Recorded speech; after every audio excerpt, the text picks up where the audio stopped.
तो क्या सुंदर नहीं होना चाहिए? बिल्कुल होना चाहिए। जवान नहीं होना चाहिए? होना चाहिए। संपन्न धनवान नहीं होना चाहिए? होना चाहिए। क्या ऊंचे कुल में जन्म नहीं होना चाहिए? वो भी होना चाहिए।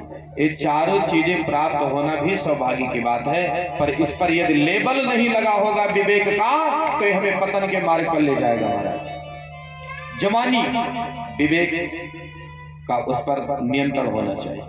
बुद्धि विवेक दोनों अलग अलग चीजें। विवेक का परिष्कार होता है, प्रक्षालन हो, बुद्धि का प्रक्षालन होता है तो अब विवेक कहलाता है महाराज। बुद्धिमानों की कमी नहीं है दुनिया में। बड़े बड़े आतंकवादी हमसे आपसे बहुत ज्यादा बुद्धिमान हैं। मिसाइल कैसी कैसी बना करके संसार को नष्ट करने में लगे हुए हैं। जब कतरा कितना बुद्धिमान है, जेब काट लेता है, पता ही नहीं लगता। नहीं, इसलिए हम गणपति की पूजा करते हैं, गणेश की पूजा करते हैं, और गणेश बुद्धि के देवता नहीं है, विवेक के देवता है।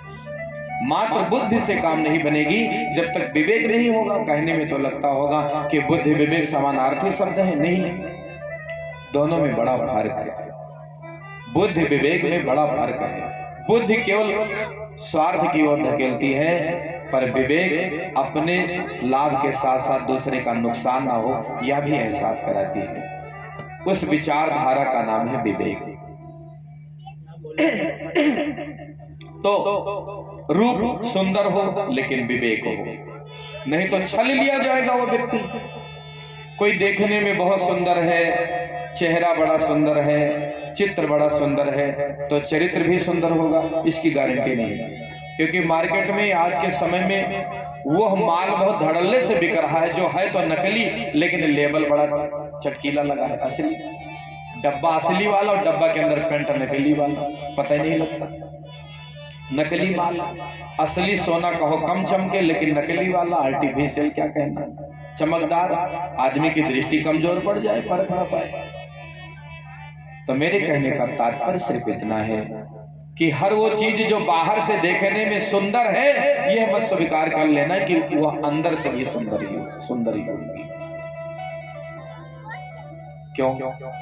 बाहर की सुंदरता से ज्यादा आवश्यक है भीतर की सुंदरता। हमने कल भी कहा था कि व्यक्ति के चित्र का महत्व उतने ही देर तक रहता है जितने देर तक उसका चरित्र न उजागर हो जाए। और फिर चेहरा कैसा भी हो भाई बहन, जब व्यक्ति का चरित्र पता चलता है तो चाहे जितना शानदार चेहरा हो, किसी लायक नहीं रह जाता। हम सुंदर नहीं है, चेहरा ठीक नहीं है, कोई बात नहीं, उसका कोई महत्व नहीं है। अगर चरित्र सुंदर होगा तो व्यक्ति अपने जीवन को बहुत ऊंचे पायदान पर ले जाने में सफल होगा। चेहरा सुंदर हो ये अपने बस की बात भी नहीं है, चाहे जितना ब्यूटी पार्लर में जाए, लेकिन चरित्र सुंदर हो ये बिल्कुल अपने बस की बात है, किया जा सकता है। और बिना चरित्र को सुंदर बनाए चित्र को सुंदर बनाने से कुछ बनने वाली बात नहीं है। हाँ, चित्र भी सुंदर हो लेकिन पहले चरित्र, रूप। दूसरा यौवन, दिशा विहीन जवानी भी व्यक्ति का विनाश ही कर देती है, चाहे जितनी शक्ति हो महाराज, ताकत हो तो क्या, व्यक्ति का दुरुपयोग हो जाएगा। इसलिए जवानी पर भी विवेक का नकेल होना चाहिए, विवेक के कब्जे में जवानी होनी चाहिए। और ध्यान दीजिए, जिनके जीवन में जवानी में बड़ी शक्ति रही, विवेक नहीं रहा, अपनी जवानी का मिसयूज ही किया और बुढ़ापे में पछताना पड़ा।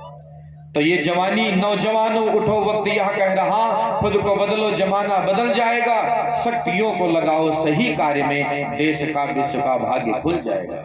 यह स्वामी विवेकानंद का देश है, सरदार भगत सिंह का देश है, जो अपने राष्ट्र के लिए हंसते हंसते फांसी को चूम लिया महाराज। और वहां का जवान आज लुंगी डांस कर रहा है, दारू शराब पी रहा है। कितनी आत्मा रोती होगी उन वीर सपूतों की, मां भारती के लाडों की। इसलिए जवानी पर विवेक का नियंत्रण हो। संपन्न धन, अधिक धन बढ़ता है तो कोई नशा करता है, उल्टे सीधे कामों में लगाते हैं, पर विवेक का नियंत्रण होगा तो हमारा धन भी अच्छे काम में जाएगा। रूप एवं संपन्न और विशाल कुल, अच्छे कुल में पैदा होना भी ईश्वर की कृपा है, लेकिन ऊंचे